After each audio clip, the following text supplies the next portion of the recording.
I hold one notion very high. I hold it in high esteem. You know, no amount of success in the office or public place can compensate for your failure at home. At all. So, and that brings me to the next thing we're going to talk about right now, about marriage. Yeah. You know, one thing about this environment is work.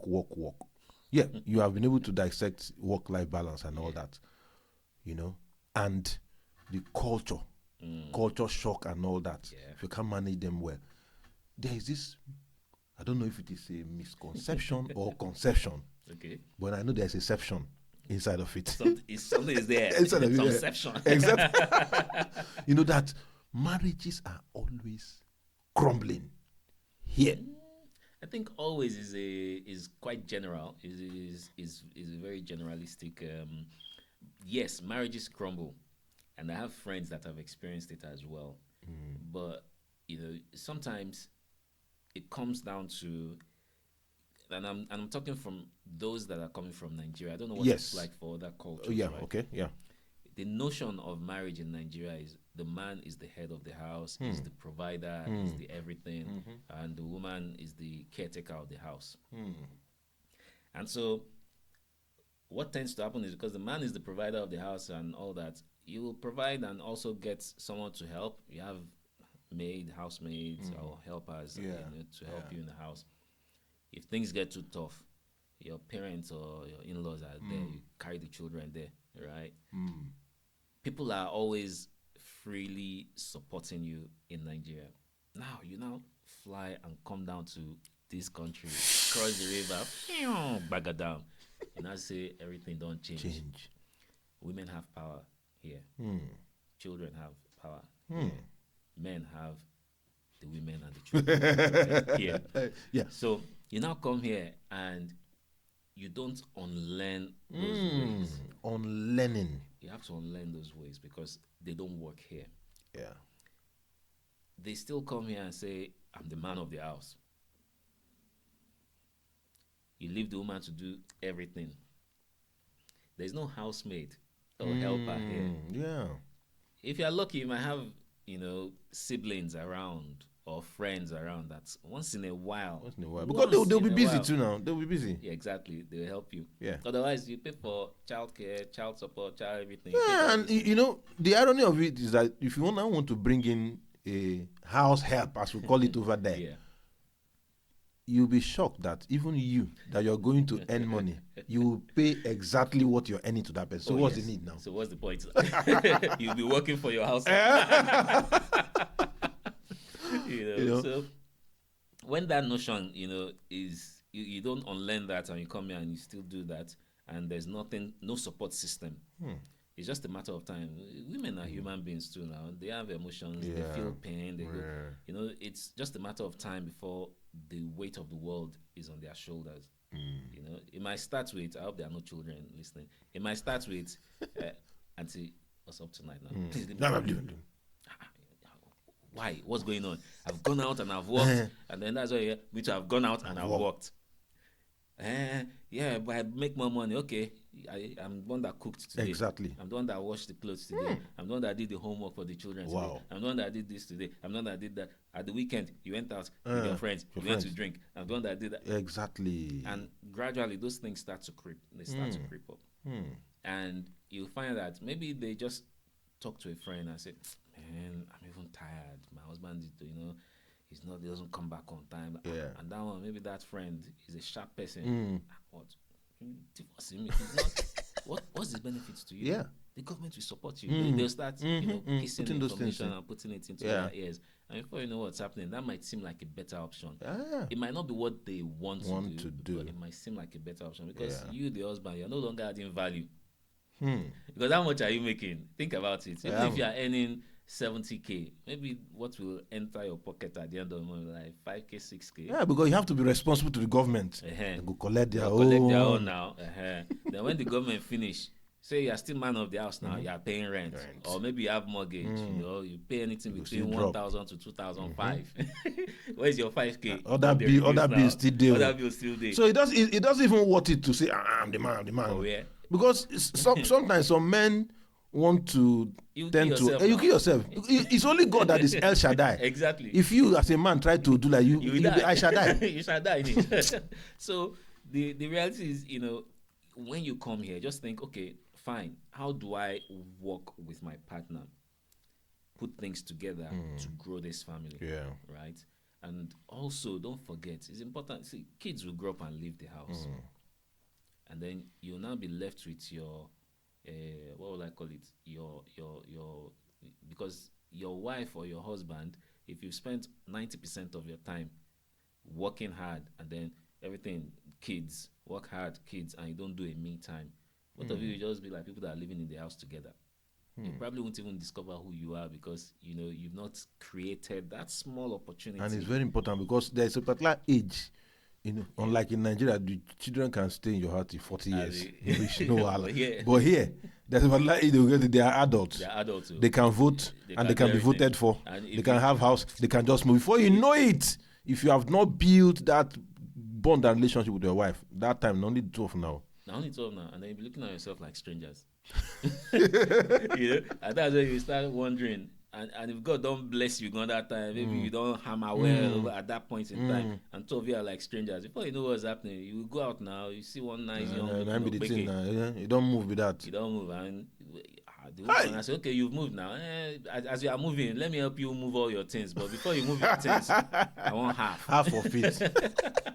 And you have entered one chance, right? So the best thing, right? I always tell people, if you've married a man or you've married a woman, regardless of whether your husband or your wife, something made you come together, right? The kids are added extras, blessings and all that. But you've brought them, you've put them in the right way, they'll grow up and leave you, right? The you and the her, or the her and the him coming together is worth fighting for, is worth keeping fresh. So take time, out of your busy schedule. If it's once a month, once in 3 months, take time, surprise your husband, surprise your wife, take her out, go and eat. The good thing about this country is, fine, if you say, okay, who go look after Pekin now, call your friend now. Yeah. Or pay somebody for £4, that, £5, for £7 an hour. period. Just spend 2 hours with your wife. That's 2 hours you spend to watch movie, eat good food, and come back home. You don't know, but it's an investment, deep investment. Yeah.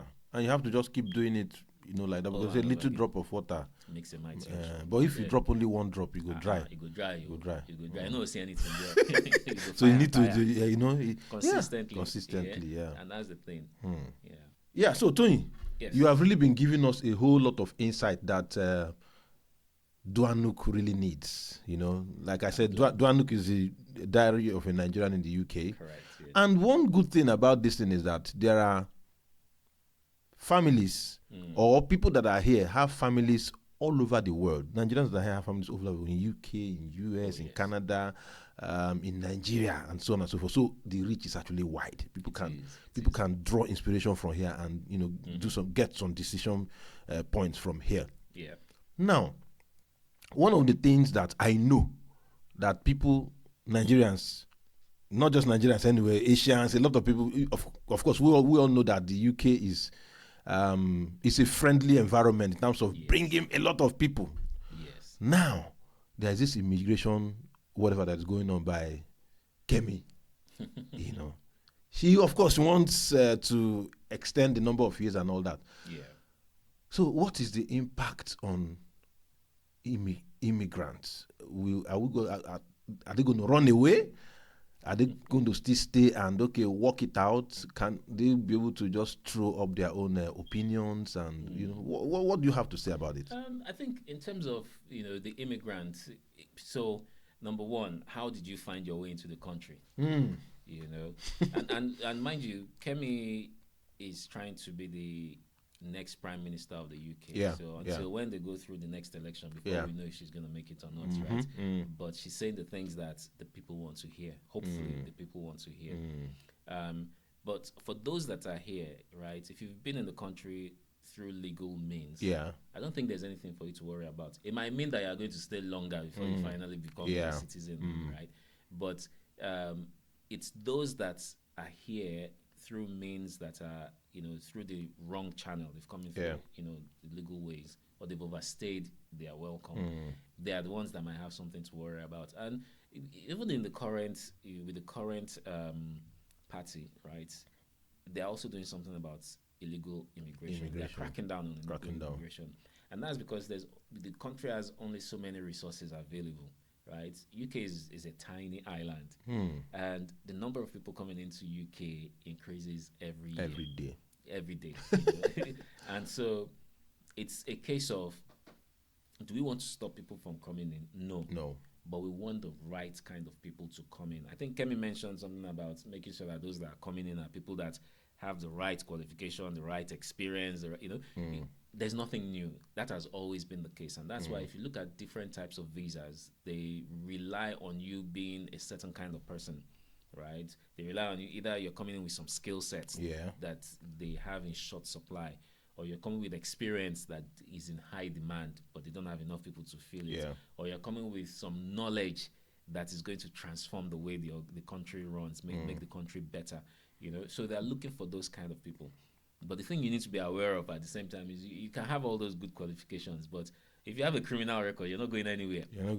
So it affects it. It will affect it. And the things you can get away with in your home country. Now, I'm not just assuming your home country is Nigeria. I'm assuming any other part of the world. The things you might be able to get away with in your home country, you won't get away with it here, because there's rule, there's law, there's structure, there's trail, there's everything you can think about. Everything. So the government might invest money in making sure that only the right type of people stay in the country. And not to cut you short, I also feel that the policy has not gone live. And of course, it's not cast on iron. Exactly. There are opportunities for people to also speak up, right? Because I discovered that people that come into the country as early as 3 months, depending on how fast you settle, so to speak, you get into the electoral register, and you can even influence some of those things. And they have not said you should not vote. Exactly. You understand? So you also have your power in terms of voting. You also have your power in terms of even writing.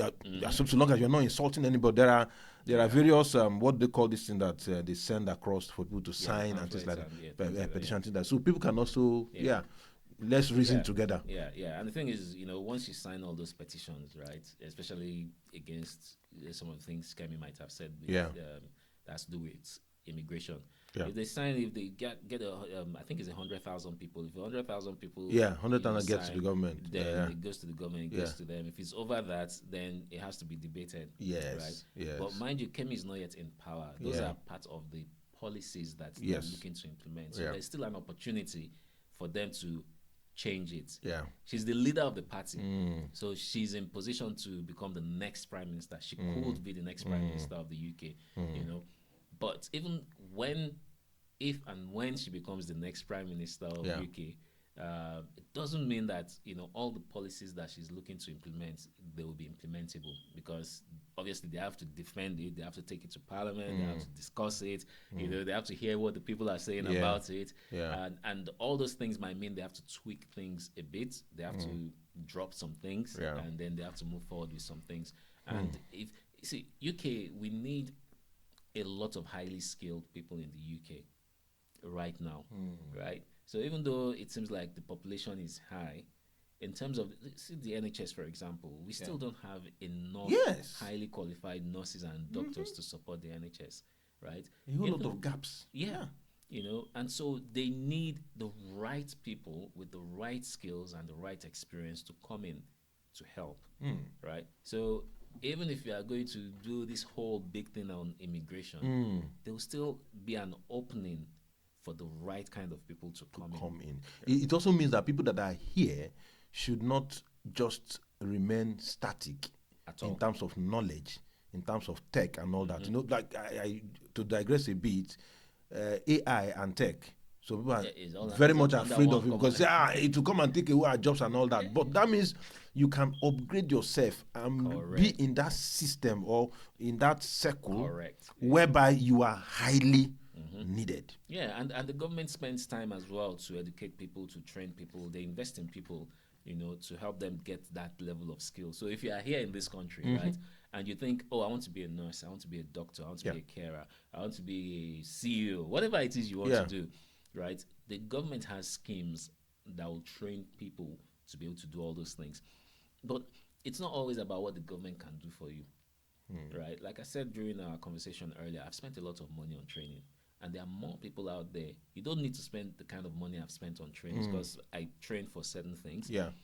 You as an individual, you need to invest in yourself, right? So if you don't want someone from, let me say Nigeria, because I'm Nigerian. If you don't want someone to come from Nigeria to And take take your over. job, then you need to do something to upgrade yourself Oh my goodness. Yeah. while you are here, because you even have a better chance while you are here Yeah. of getting the right qualification, right education, right experience, and moving through the ranks, getting the right job, Yeah. than someone who's coming from outside. Remember I said something about discounting career. So they might experience discounting of their career in the first place, but you are already on ground. Yeah. You know, and if someone whose career has been discounted comes in, you know, maybe through one of the routes, the visa routes, they come in and they get a job better than you, that you've been here, it's your fault. What have you done What have to you push done? yourself there? If you Yeah. haven't done anything, then you can't complain. And I'm not just talking about immigrants now, I'm also talking about the population in general. In general. You know, because UK is such a wonderful country. You get in and you get carried away because everything is working. You know, you wake up, the trains are working, buses are working, there's lights, there's everything is working. You get carried away with the comfort, and you think it's always going to be like that, right? And then someone comes into your organization, and you might think, oh, this person just came from India, this person just came from Nigeria, this person just came from wherever, Yeah. and they are now heading this department, or Yeah. they are doing this role, and I've been here for 10 years. My brother, my sister, look at what they've brought compared to what you have. Look at the experience they have compared to what they have, right? And they are most likely leading. They are not earning the right salary. In some cases, they are not earning the right salary, but they are leading. But they are leading. You know, because they have the experience. So, what are you that you have everything at your disposal? What have you done? What are you doing? What have you done? You know, before you come out and shout that, oh, immigrants have taken my job. Then even the area of politics too. I see yeah. a couple of Nigerians too that are in politics. Oh yeah. Yeah. Oh yeah. Councillors, MPs, and all so Nigerians. Oh yeah. Yeah. So yeah. somebody can also look towards that direction, Exactly. right? So when you are in that direction now, you that means you even have You have a voice. have a voice. And people will listen. And it comes to the points we said earlier about integration.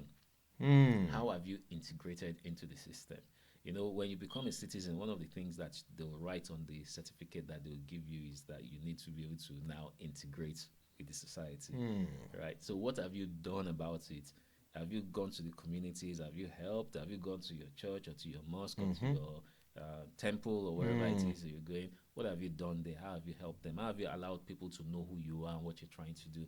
You can't just jump into any of these things, even in politics. You can't just jump in there if you haven't started following what's going on and putting yourself out there, right? Working with the society. Go to your council, see what you can do for your council, right? You can't just wake up and be a councillor, right? Because I have experience in this. It doesn't work like that. Everything is a line. You toe the line, you climb the stairs one step at a time, and you do things to improve yourself as a human being so that when the opportunity comes, you're already prepared for it. Toyin, honestly, it's a lot. It's a whole lot. I want to also take you back to family, right? You know that because of the way the system is, especially when we're trying to qualify for, legibility for this, and that, there are some conditions we need to meet. One of those conditions, without being specific, has to do with, for instance, your children. They have to stay here for some time before you are taking them outside, so that at least when they look at all those visas, they can know that So and that a little bit affects our culture, right? In terms of what language are they speaking, what's the greeting culture, what is this, what is that? How can we marry that, knowing that we are in a foreign land, so to speak, and we still want our children to behave well, in line with our culture, kind of. How can we be able to do that, to be able to get them to be the best, in this society? I think by virtue of being in this society, it means that you can't change what they will learn. They will because you're also settling into the culture, and you need to understand how the culture works, right?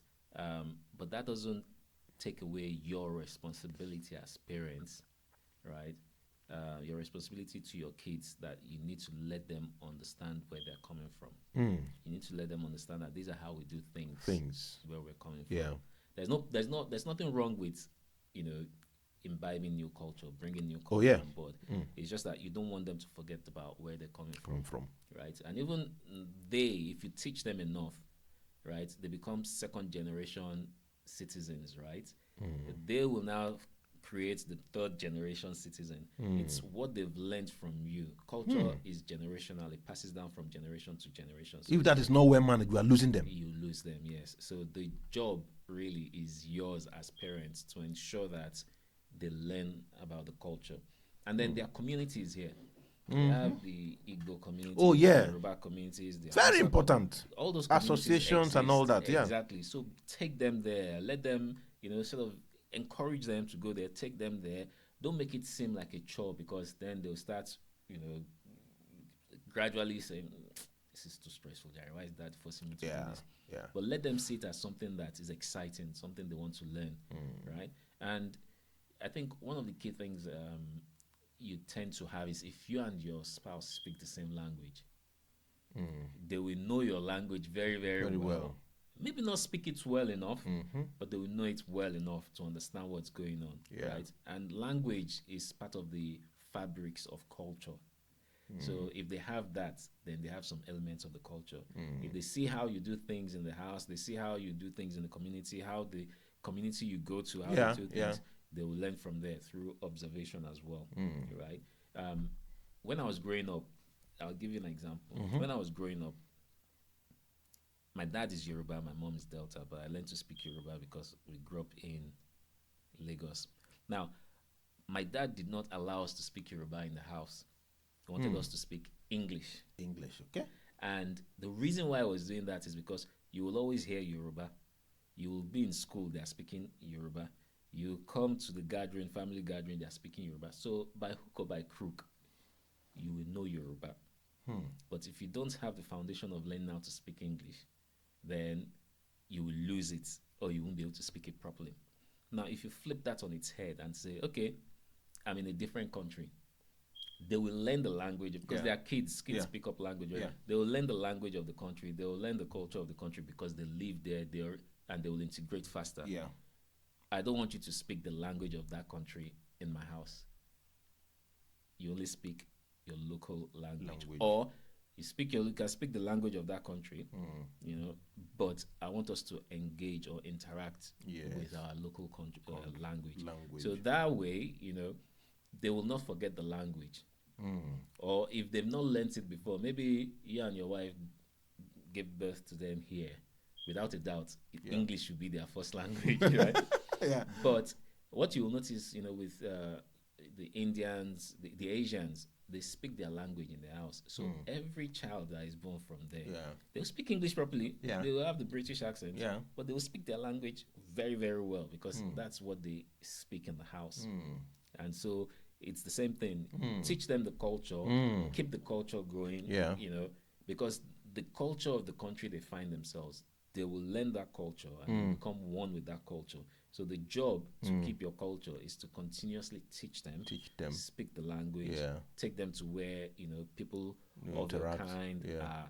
And I'm saying this generally now, because I'm talking to everyone, not just Nigerians. Take them to where people of your kind interact, they engage, society. And it's not even just about language, which I know it's about the culture, general behavior. For instance, I used to, in fact, there's a video I did, and I was saying that, a 16-year-old boy will look at a 60-year-old man and say, "Hey, mate, I be your mate." That's on the flip. They'll say, "Hey, mate, make tea for me, please." They don't use please to cover the whole thing. No. If you will be old man on complaints, they'll say, the guy don't say please now.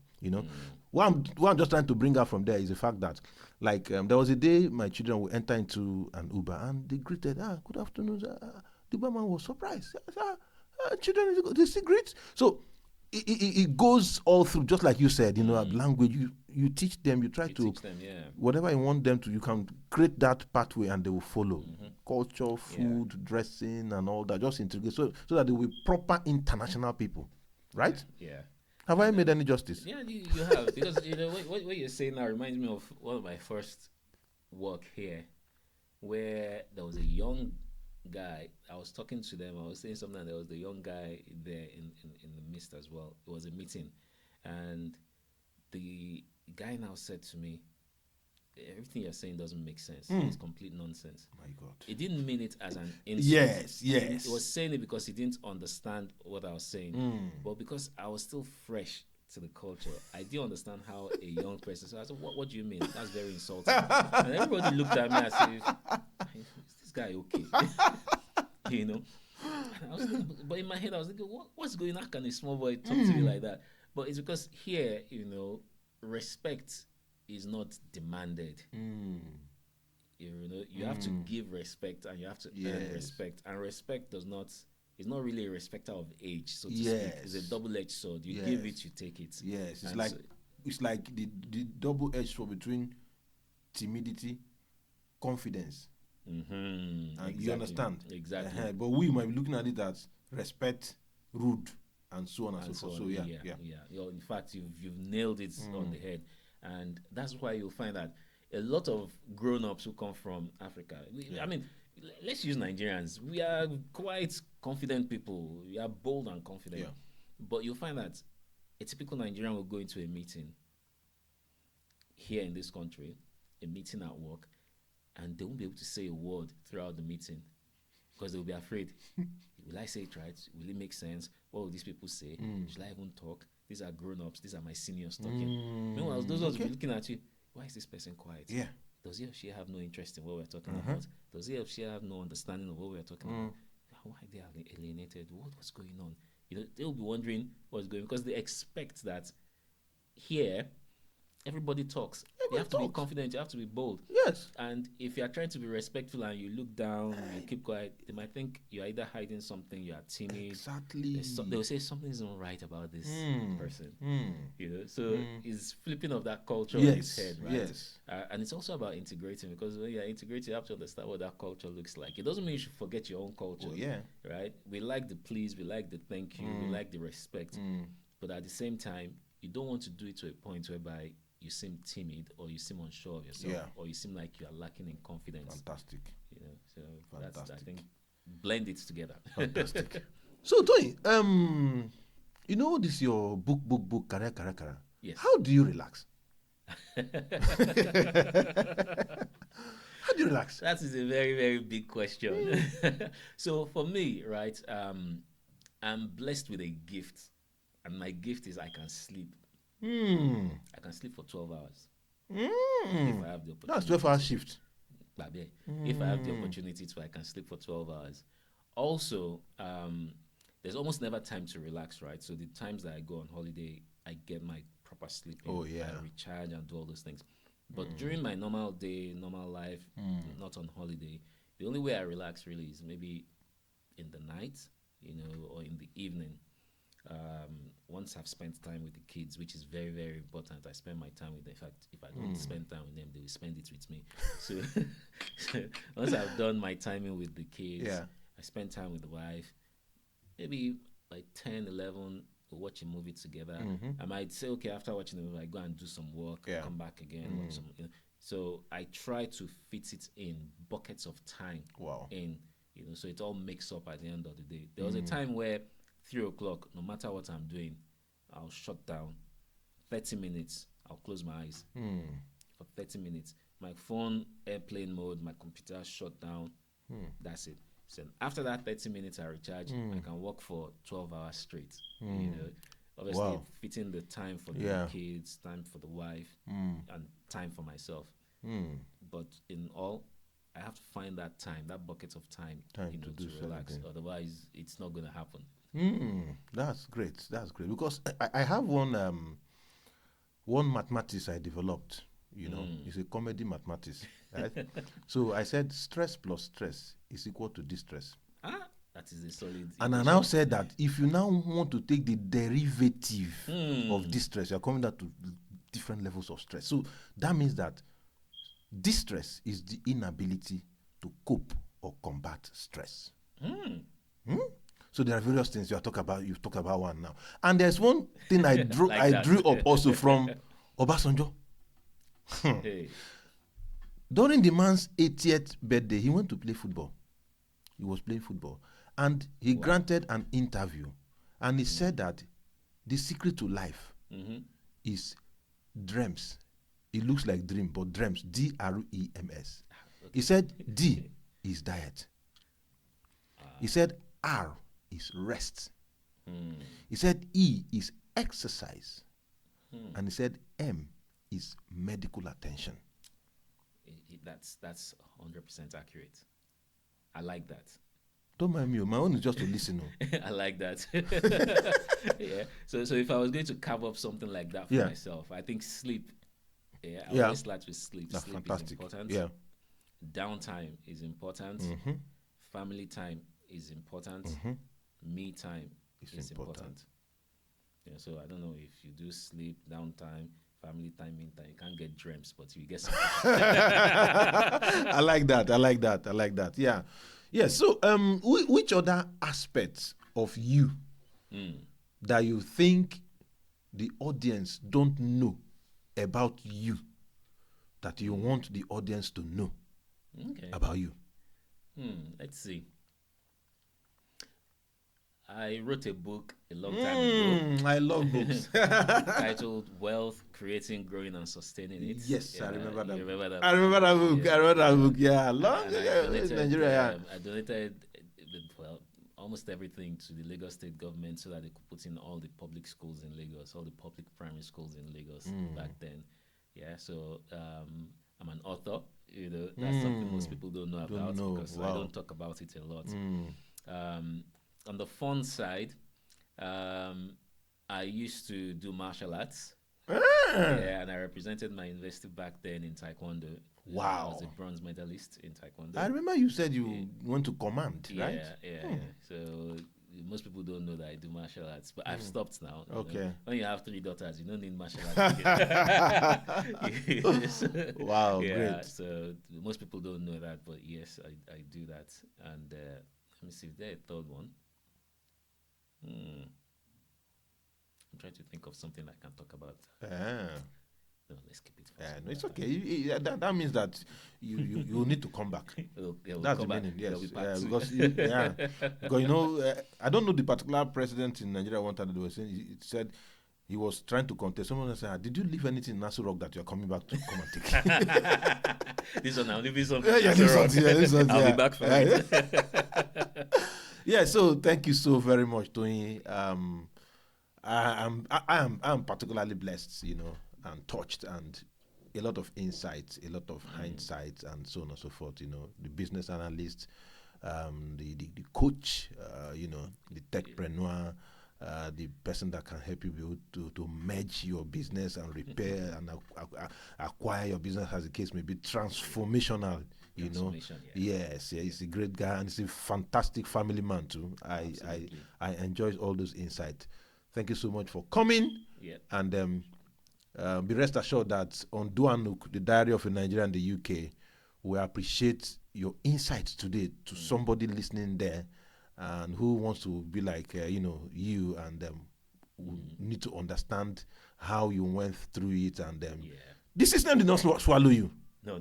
You in fact, I would say you have swallowed the system. Swallowed it. But if you swallow the system now, don't swallow it. Just leave small so that somebody else can chop. Thank you. Thank you so much, Toyin, for coming. I appreciate it. Thank you for having me as well. I really appreciate it. Thank you so much for having me. And I hope I've been able to add value to your listeners as well. Oh, yeah.